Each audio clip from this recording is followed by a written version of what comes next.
So, about 20 years ago or so, I used to listen to a teacher on the radio, and he was constantly asking us to examine ourselves to see if we were in the faith. And the way he said that we should do that is to look at our lives. Does my life look different than it did a month ago, 6 months ago, a year ago, 3 years ago? If my life looks different, if I have more holiness, more desire for the word, if I'm reading the Bible more, if I'm sharing my faith more, if I'm more consistently tithing and giving or serving in some way, then I can know that I'm in the faith. And, it sounds right now a little bit crazy, but the way he spoke was very persuasive and fun, and also there was fear. And fear is a little, sometimes there's some people that get drawn to fearful messages. I think kind of like fearful messages a little bit, and I'd listen and I'd think, boy, am I doing those things? Am I doing those things enough? Am I in the faith? And there were times where I'd be like, yeah, I'm doing pretty well, and kind of felt pretty puffed up. That's pretty good. And then I'd become aware of, oh, wow, like I'm a little prideful about how well I'm doing. Or there were times that would feel really dark. I'd feel like I'm not doing well.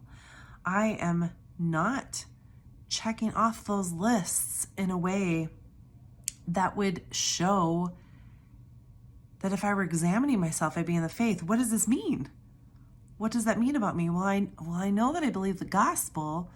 So does that mean that I'm not in the faith? Does that mean that I'm not growing? I would love to go back and have a conversation with that gentleman and have him ask me that question. And I would love to answer it with what has been on my mind over the past couple weeks, week and a half, in Colossians 3. So I used to read this differently, but I'm reading it for what it is now. And Colossians 3, if he were to say to me, how are you doing? Are you doing better? You doing better? Are you doing better? I would like to say, is Michelle doing better? No, Michelle is dead.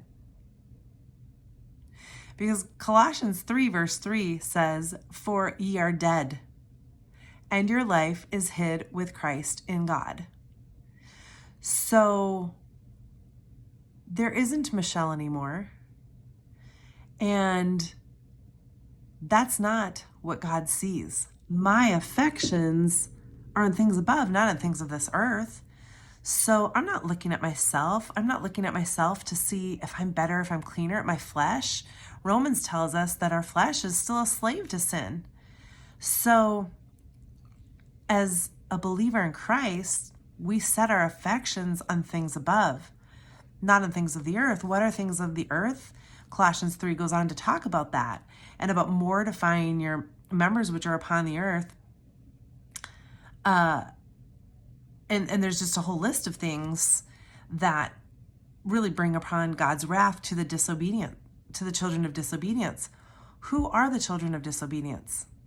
What does Jesus say about those who obey him? It's those who believe him. And so those who don't believe Jesus have that wrath of God resting on them, and they, until they come to believe, hopefully, but they are walking in those things of the earth. Now, I'm not walking in that because I'm hidden in Christ. Is my flesh still here? Is there still a slavery to sin in my flesh? Yes, there is. But how I deal with that is not by gutting it out through my strength and looking at myself and looking at my flesh and keeping my eyes on me. No.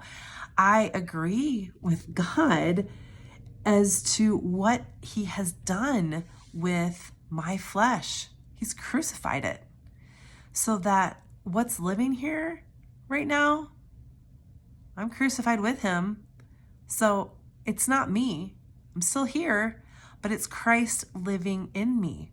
And if you keep going through Colossians 3, you see that there is something else that's at work that happens when we're at peace with God.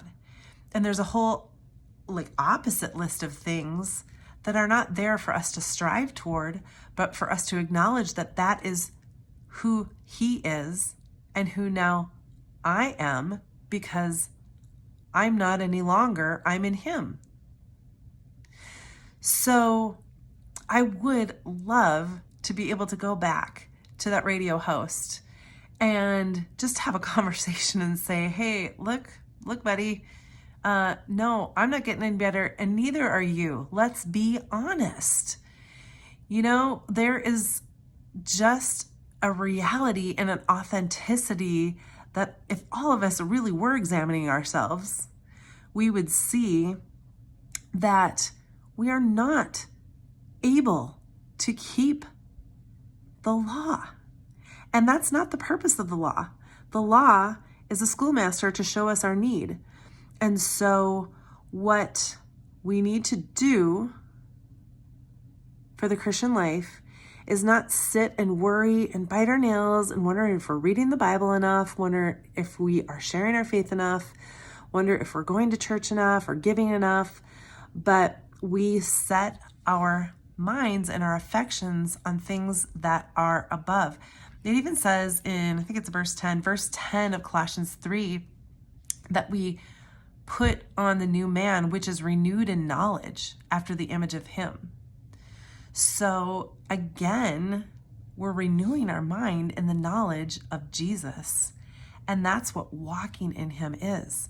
That's what abiding in him is, which produces this other list of things that God has for his people. And we then, as we let the peace of God rule in our hearts, we're just called together in one body, and we're thankful, and we're being built up. We're being built up in Christ, in the body. And it's not about us anymore. It's not about me shining and being awesome up on the stage, or looking good in my neighborhood, or looking good in the church. It's about Jesus' life being lived out through me. So do I still have my own unique personality? Yes, he made it, and he will shine through it in the unique way that he does in me, but it isn't about me. And so there is just this total peace that we have with God, and this total joy that we have when we know that we're not walking in our own strength and our own flesh, but walking in his works and what he has done for us. Hope that encourages somebody today. God bless you.